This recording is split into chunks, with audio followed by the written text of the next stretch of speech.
Friends welcome on my YouTube channel geography classes. Friends आज अपन बात करने वाले हैं अफ्रीका सॉरी दक्षिण अमेरिका जो हमारा महाद्वीप है, दक्षिण अमेरिका की जो मुख्य नदियां हैं और दक्षिण अमेरिका की जो मुख्य झील हैं हम उन पर बात करने वाले हैं। दक्षिण अमेरिका की जो मुख्य झील हैं उन झीलों में अगर हम बात करें तो एक क्वेश्चन आता है आपको स्टेट यानी कि इसमें स्टेट क्या सॉरी जो देश हैं वो नज़र आ गए होंगे। हम बात करने वाले हैं एक झील जो कि विश्व की सर्वाधिक ऊंचाई पर स्थित नौका गमन झील है और वो एंडीज पर्वतमाला जो क्षेत्र है वहाँ पर स्थित है। और ये झील आपको नज़र आ गई होगी। ये झील है कौन सी? टीटीकाका। नज़र आ गई भाई, टीटीकाका झील। टिटिकाका झील अगर हम देखते हैं तो टिटिकाका झील जो है ये हमारे दो देश कौन से हैं? पेरू और बोलीविया। ठीक है, ये पेरू और बोलीविया आप देख पा रहे हैं साथ साथ में। तो पेरू और बोलीविया की सीमा पर स्थित है ये झील।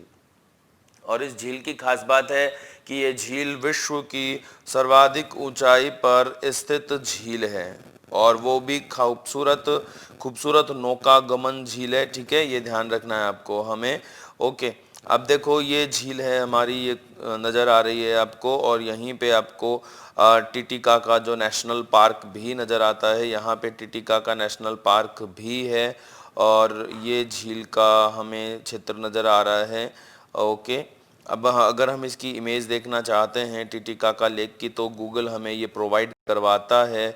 हम आते हैं यहाँ पे फ़ोटोज़ पे, तो फ़ोटोज़ में हमें कुछ इसने प्रोवाइड करवाया है। क्या देखो, खूबसूरत झील हमें नज़र आती हैं। यहाँ पे हम टिटिकाका झील पर आते हैं तो ये टिटिकाका लेक।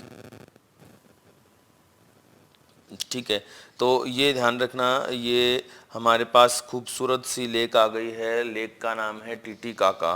ओके फ्रेंड्स, तो ये क्षेत्र है हमारे गूगल जो यूज़र हैं उनके द्वारा ये डाउनलोड की मतलब डाला गया है फिलीपींस पे, फ्लिप बेस बे। ठीक है, तो ये ध्यान रखिए है ना। टिटिकाका लेक की खूबसूरती देखिए, खूबसूरती खूबसूरत है, रियल में बहुत खूबसूरत है ये झील। चलो आगे हम बात करते हैं टिटिकाका झील के बारे में। हमने जाना है कि टिटिकाका झील की क्या खास बात है। टिटिकाका झील की खास बात यही है कि यह झील, ये जो हमारी झील है, यह झील विश्व की सर्वाधिक ऊंचाई पर स्थित नौगम्य झील है। आगे हम बात करते हैं हमारी इस अन्य मुख्य जो झील है हमारे इस दक्षिण अमेरिका में, और उस झील को हम कहते हैं मरकैबो, मराकैबो या मरकैबो झील है, मरकैबो झील। ठीक है, तो अब मरकैबो झील की अगर हम बात करते हैं तो मरकैबो झील ये जो वेनेजुएला आपको नज़र आ रहा है, इस वेनेजुएला में है। मरकैबो झील है वेनेजुएला में। और हम बात करते हैं कहाँ है मरकैबो झील, तो ये जो हमें नज़र आती है ये लेक दी मरकैबो। ठीक है, ये जो लेक है हमारी ये मरकैबो झील है। अब इस मरकैबो झील की खास बात आप जानते हैं ना। मरकैबो झील की खास बात ये है कि ये झील काफ़ी फेमस है खनिज तेल प्रोडक्शन के लिए। ये झील काफ़ी फेमस है खनिज तेल प्रोडक्शन के लिए। ठीक है, ये ध्यान रखना है हमें।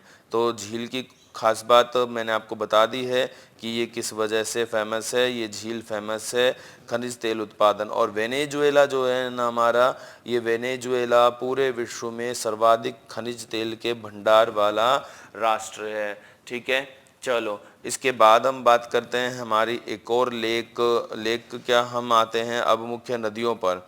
मुख्य नदियों में सबसे पहले हम चलते हैं एंडीज पर्वतमाला। ये जो आपको ब्राउन नज़र आ रही है, कंटिन्यू देखो, ये जो आपको पूरी जो श्रृंखला है, ये ब्राउन ब्राउन जो नज़र आ रहा है, ये पूरा हमारी क्या है, पर्वत श्रृंखला है। इस पर्वत श्रृंखला को हम एंडीज पर्वत श्रृंखला कहते हैं। ये विश्व की सबसे लंबी पर्वत श्रृंखला है, विश्व की सबसे लंबी पर्वत श्रृंखला है।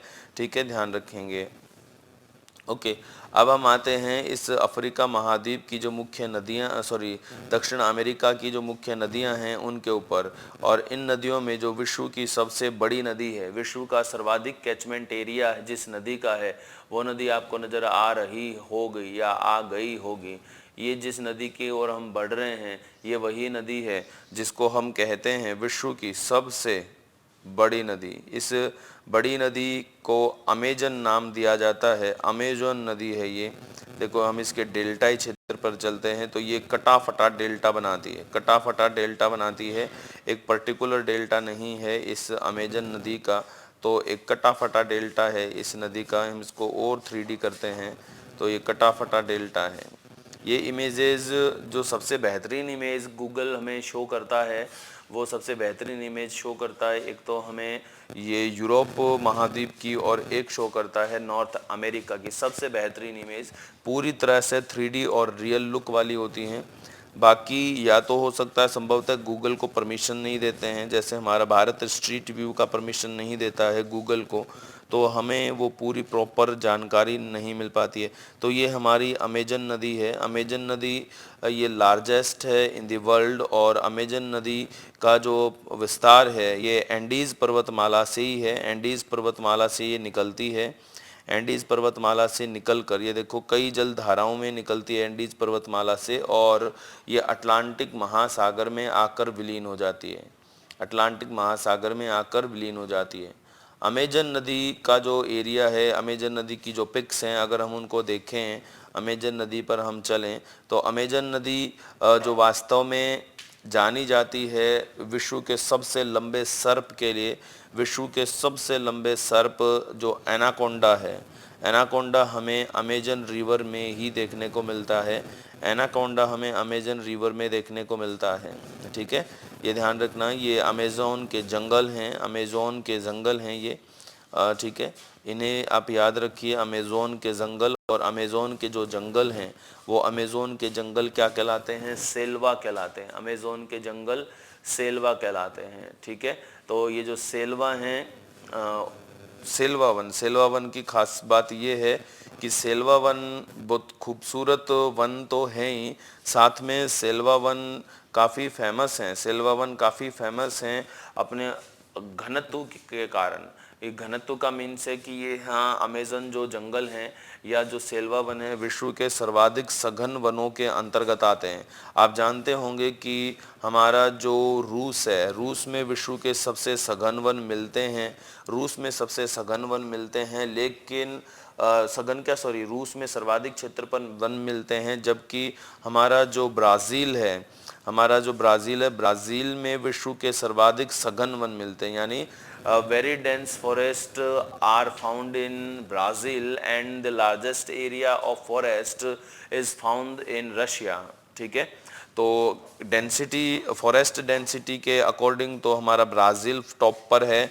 और उसके अलावा अगर हम बात करते हैं अपने केवल वन एरिया पर, वन क्षेत्र पर, तो रूस में विश्व के सबसे ज़्यादा वन होते हैं। ये है अमेज़न नदी, है ना, अमेज़न नदी। ये नदी कौन है, ये किसका बहाव क्षेत्र है, इसको हम एक बार देखते हैं, गूगल हमें शो करता है क्या।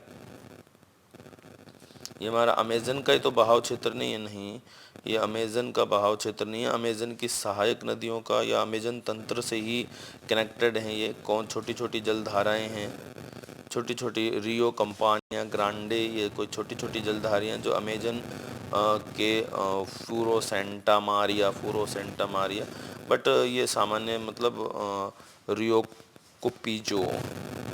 चलो, तो ठीक है, ये भी एक कटा फटा डेल्टा है, और कटे फटे जो डेल्टे होते हैं उनको हम एस्चुएरियन डेल्टा कहते हैं। ठीक है, अब हम चलते हैं हमारे वेनेजुएला, और स्ट्रीट व्यू ओपन हो गया क्या, स्ट्रीट व्यू को बैक करते हैं हम।